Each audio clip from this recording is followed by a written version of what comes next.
kami berkesimpulan ada kesamaan hati dan pikiran antara Bapak Prabowo Subianto dengan Partai Demokrat.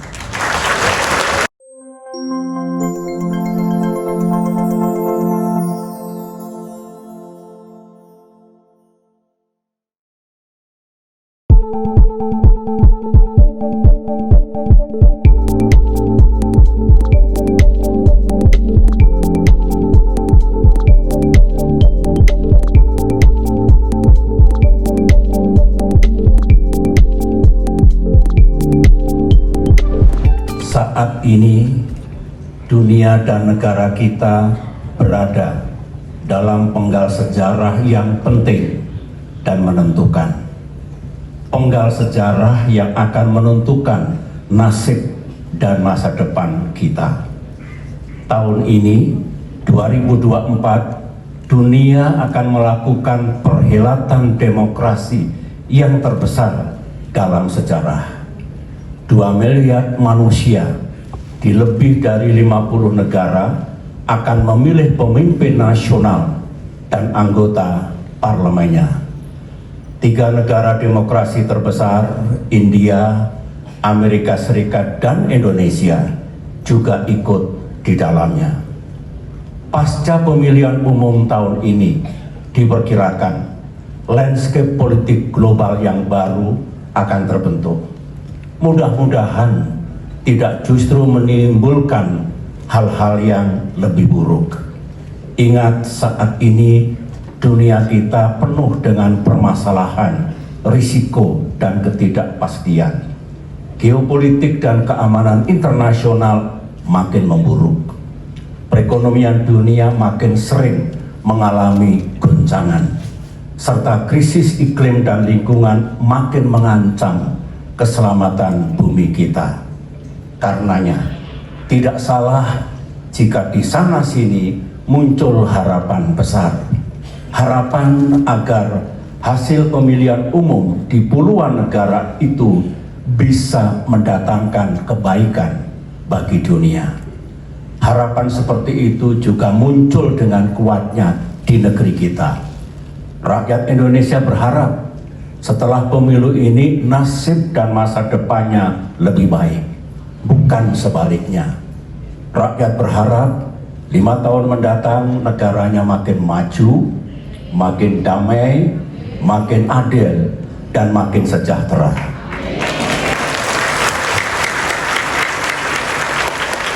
Rakyat Indonesia merasakan 5 tahun terakhir ini hidupnya mengalami tekanan dan kesulitan. Bukan hanya akibat pandemi COVID-19, tetapi juga karena ekonomi yang melambat dan tingkat kesejahteraan yang menurun. Karenanya, rakyat menaruh harapan yang sangat besar kepada pemimpin bangsa yang baru dan juga kepada para wakilnya di DPR dan DPD nanti. Dalam kaitan ini, saya ingin menyadarkan kita semua bahwa pemilu ini bukanlah tujuan akhir. Tujuan akhirnya adalah taraf hidup rakyat kita makin baik, negara makin adil, demokrasi makin hidup, dan bangsa ini makin serius dalam mengatasi krisis lingkungan. Intinya, negara dan pemimpin Indonesia mendatang bisa membuat rakyat kita punya harapan dan keyakinan bahwa hidupnya akan makin baik. Harapan dan keyakinan ini penting agar rakyat kita, terlebih kaum yang kurang mampu, tidak cemas dan tidak gamang menghadapi masa depannya. Oleh karena itu, siapapun yang terpilih dan menang dalam pemilu ini mesti menyadari bahwa tugas dan tanggung jawab besar berada di pundaknya. Jangan sia-siakan mandat dan kepercayaan rakyat itu. Kekuasaan politik yang didapatkan bukanlah untuk dirayakan dan dipestakan. Kekuasaan itu amanah, kekuasaan itu tugas, dan kekuasaan itu hakikatnya tanggung jawab. Saudara-saudara, Dengan mukadimah seperti itu, izinkan saya sebagai salah satu orang tua dan yang pernah memimpin negeri ini menyampaikan pandangan, harapan dan ajakan agar pemilu 2024 ini menghasilkan sesuatu yang baik. Pemilu ini telah menguras pikiran dan tenaga kita, diwarnai oleh kontestasi yang keras dan terkadang sengit, serta menggunakan biaya dan keuangan negara yang sangat besar. Mari kita pastikan perhelatan demokrasi ini tidak sia-sia. Jangan justru lebih banyak mudaratnya dibanding manfaatnya. Apalagi jika kemudian gagal memenuhi harapan rakyat dan tidak membuat kehidupan mereka lebih baik 5 tahun mendatang. Pandangan, harapan, dan ajakan saya ini akan saya mulai dari testimoni dan pengamatan saya. Seperti biasanya, pemilu tahun ini juga penuh hingar-bingar dan berlangsung dengan gegap gempita. Apalagi ini pemilu kedua yang menyatukan pemilihan presiden dengan pemilihan anggota legislatif. Saya mengamati dalam masa kampanye yang hanya berlangsung kurang dari 3 bulan ini, rakyat kurang mengetahui secara utuh dan mendalam apa visi dan misi pasangan capres-cawapres. Apalagi visi dan misi partai-partai politik dan para calon anggota legislatif. Sepertinya para penyelenggara pemilu lebih menitik beratkan pada pemilihan presiden. Padahal tanggal 14 Februari ini rakyat kita juga akan memilih partai-partai politik serta memilih anggota DPR RI, DPD RI, dan DPRD untuk masa bakti 5 tahun ke depan. Saya berpendapat, ke depan sistem, konsep, dan aturan kampanye perlu diperbaiki dan disempurnakan. Format dan tata cara debat capres-cawapres juga perlu diperbaiki agar rakyat makin mengetahui secara utuh apa solusi dan kebijakan konkret para capres-cawapres untuk mengatasi masalah dan memajukan Indonesia 5 tahun ke depan. Kita sering mendengar kata-kata jangan salah memilih pemimpin. Semestinya juga jangan salah memilih wakil-wakil rakyat di parlemen. Juga jangan salah memilih partai-partai politik. Ini semua mesti diterjemahkan dalam sistem dan aturan pemilu yang tepat. Jangan hanya menjadi peringatan dan slogan semata. Masih berkaitan dengan penyelenggaraan pemilu tahun 2024 ini, saya ingin menyampaikan pengamatan yang lain.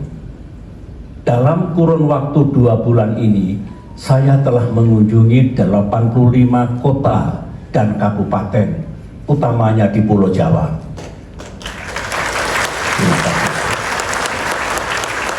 Saya datang dan bermalam di kabupaten dan kota itu dengan menggunakan kendaraan darat.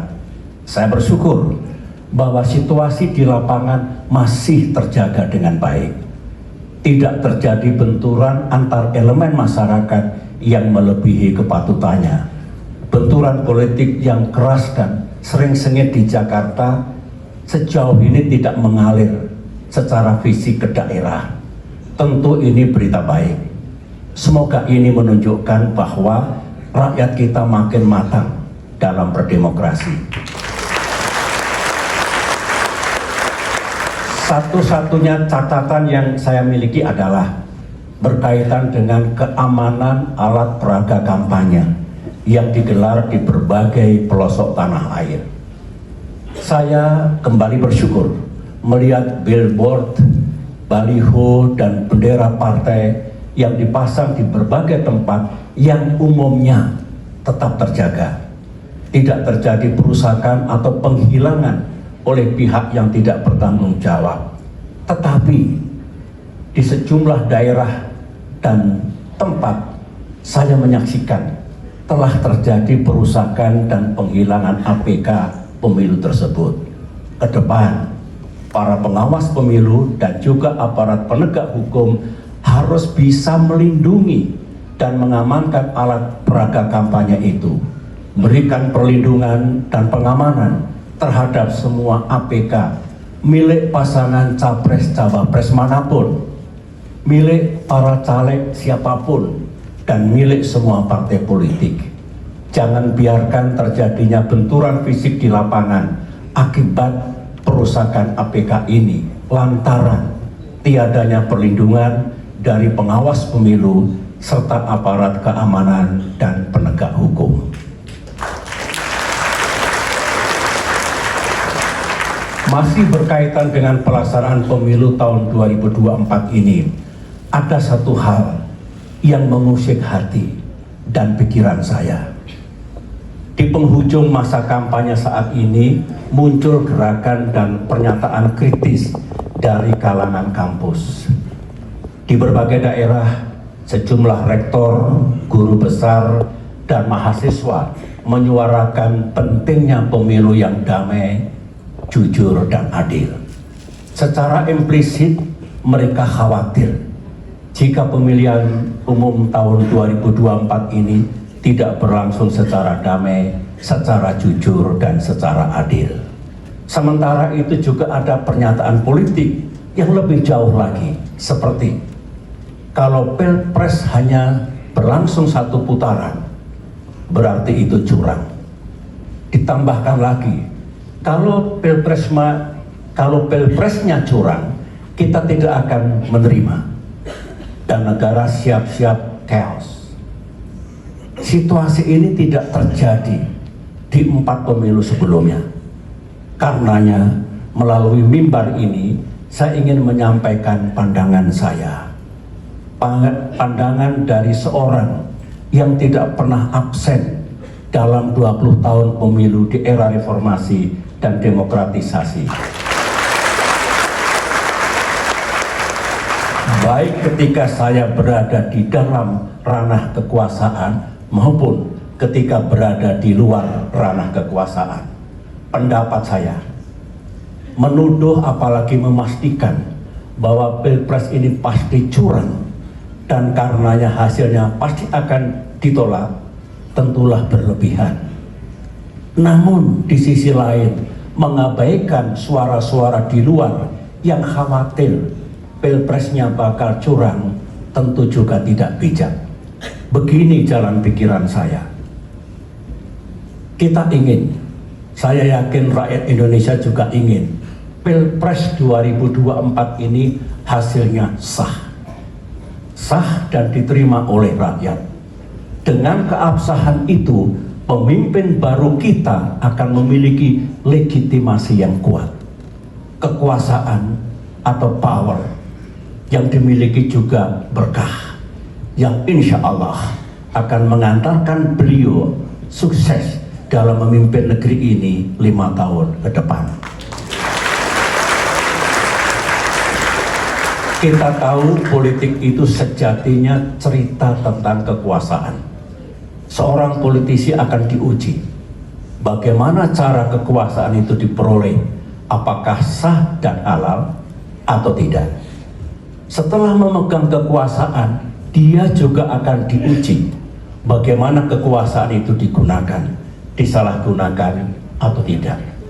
Oleh karena itu, kembali ke urusan pemilu 2024, kita semua mesti berupaya dan sama-sama memastikan bahwa Pilpres kita ini benar-benar berlangsung secara jujur dan adil. Negara, saya ulangi, negara beserta segala perangkat dan sumber dayanya yang dimiliki mesti netral. Saya pikir ruang untuk itu tersedia. Negara, utamanya para penyelenggara pemilu, tentu bertanggung jawab penuh untuk memastikan berlangsungnya pemilu yang jujur dan adil itu. Menutup pandangan saya terkait dengan pelaksanaan pemilu 2024 ini, saya hanya ingin bermohon kepada negara dan mengajak masyarakat luas untuk sama-sama menjaga reputasi kita sebagai negara demokrasi. Sejarah mengajarkan bahwa demokrasi juga mengalami pasang surut, ups and downs. Ini juga dialami oleh banyak negara di dunia. Karenanya, cara terbaik untuk menjaga demokrasi kita, ya mari kita jaga bersama-sama. Tidak ada cara yang lebih baik. Negara ini negara kita semua.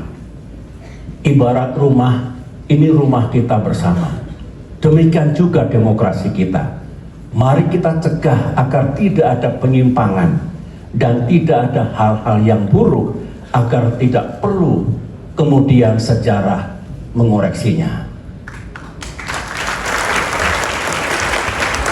Saudara-saudara, sekarang saya ingin menyampaikan pikiran dan pandangan saya tentang Indonesia 5 tahun ke depan yang menjadi topik utama pidato saya ini.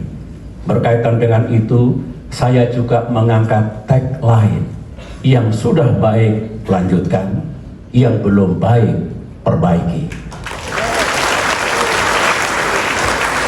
Setelah pemilihan umum ini usai, pemimpin bangsa yang baru dan para anggota legislatif yang terpilih harus bersiap diri untuk melaksanakan tugas dan kewajibannya. Tugas mulia yang syarat dengan tantangan namun sekaligus juga peluang. Menyimak percakapan di forum internasional, termasuk yang dibicarakan di World Economic Forum, Davos, kita tahu bahwa dunia dan kawasan Asia tidak selalu cerah. Di sana-sini muncul permasalahan dan risiko baru yang akan berpengaruh kepada Indonesia. Geopolitik dan keamanan internasional makin memburuk dengan meluasnya konflik dan peperangan di Timur Tengah. Situasi keamanan di kawasan Asia, utamanya Asia Timur yang bersentuhan langsung dengan Asia Tenggara, juga makin memanas. Akibatnya, ekonomi global juga mengalami kerentanan dan risiko baru yang pasti akan berdampak pada ekonomi Indonesia. Singkatnya, ekonomi Indonesia 5 tahun ke depan tidak selalu mudah. Padahal, kalau saya menyimak janji-janji pasangan Capres-Cawapres, dibutuhkan pertumbuhan ekonomi dan pendapatan negara yang jauh lebih tinggi. Kalau tidak, rencana indah itu tidak bisa diwujudkan. Pada saat ini, pertumbuhan ekonomi kita masih tertekan, dan ruang fiskal atau anggaran negara belum kuat benar. Beban utang Indonesia juga makin tinggi. Belum pemerintah harus menyiapkan dana untuk melanjutkan proyek-proyek besar dari pemerintahan sekarang. Kalau saya berbicara seperti ini bukan berarti saya pesimistik, bukan. Saya hanya ingin realistis.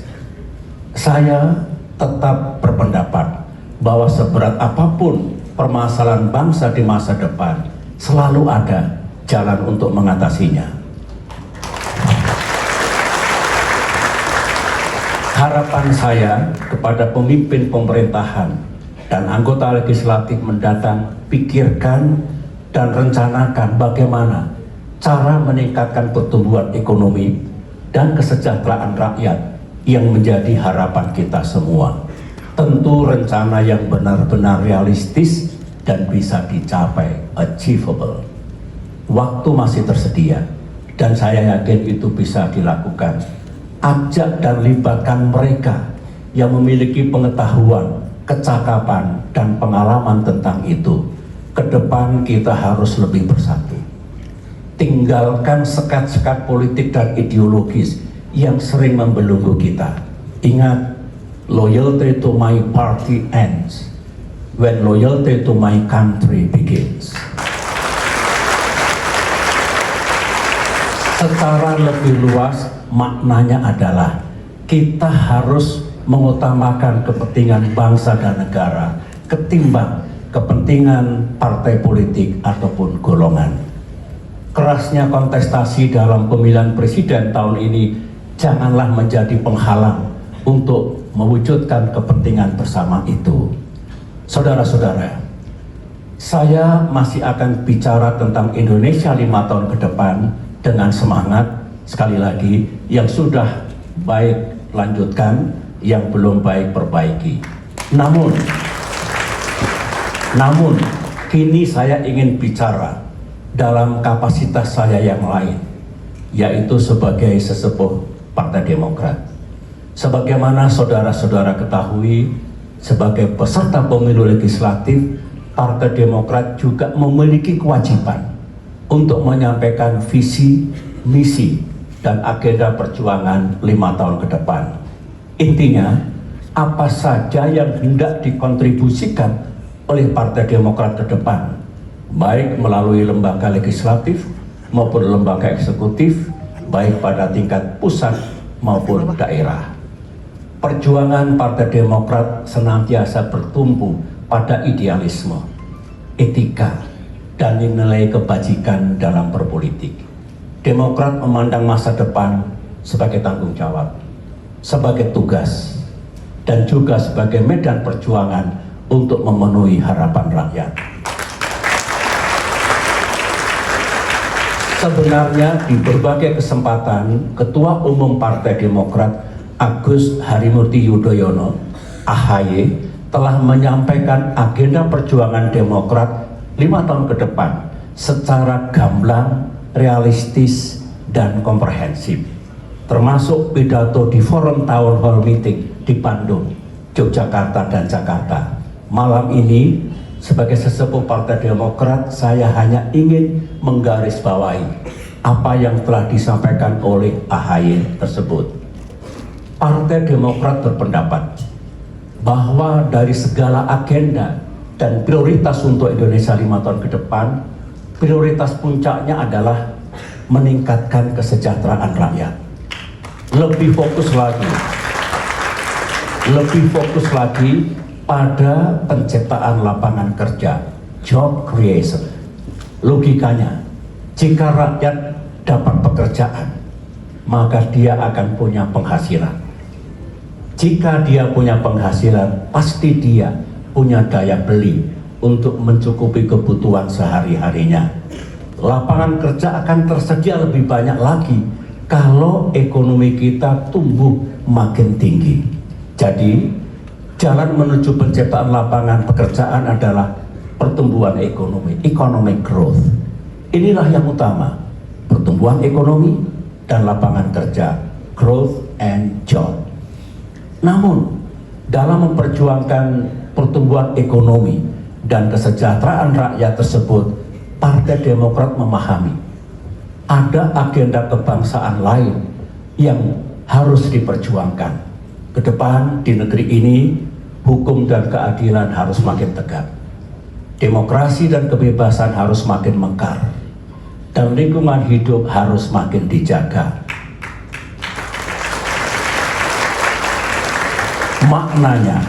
Maknanya, ke depan ekonomi dan kesejahteraan rakyat makin meningkat tanpa menimbulkan ketidakadilan, tanpa mematikan demokrasi dan kebebasan rakyat, dan tanpa merusak lingkungan.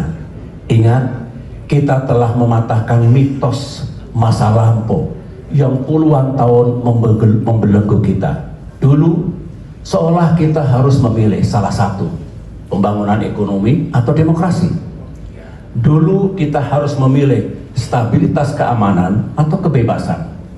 Alhamdulillah, ketika saya memimpin Indonesia selama 10 tahun dulu dengan dukungan penuh Partai Demokrat, bangsa Indonesia telah berhasil mematahkan mitos itu. Ekonomi dan kesejahteraan meningkat tanpa memandulkan demokrasi. Stabilitas dan keamanan nasional terjaga tanpa menutup ruang kebebasan rakyat. Artinya, kita bisa mendapatkan semuanya. Tidak ada yang perlu kita korbankan. Inilah agenda perjuangan Partai Demokrat 5 tahun ke depan. Jika saudara-saudara rakyat Indonesia merasa cocok dan bersetuju, mari berjuang bersama Partai Demokrat.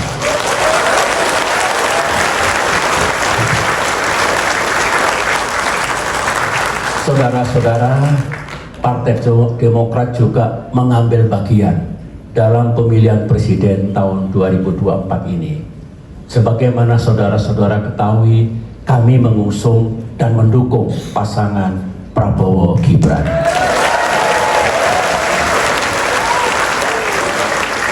Dukungan ini tentu berangkat dari alasan, keyakinan, dan harapan. Sebelum secara resmi Partai Demokrat mendeklarasikan dukungan kepada Bapak Prabowo Subianto pada tanggal 21 September 2023 di Jakarta yang lalu, kami telah melakukan serangkaian diskusi yang mendalam. Diskusi dilaksanakan antara Pak Prabowo dengan saya, juga antara Pak Prabowo dengan AHY. Kami mencocokkan sikap, wawasan dan komitmen kebangsaan untuk Indonesia ke depan. Kami juga mencocokkan visi, misi dan agenda pemerintahan 5 tahun ke depan. Kami juga membangun kesepakatan moral dan politik dengan semangat untuk melanjutkan hal-hal yang sudah baik dan memperbaiki yang belum baik. Kami berkesimpulan ada kesamaan hati dan pikiran antara Bapak Prabowo Subianto dengan Partai Demokrat.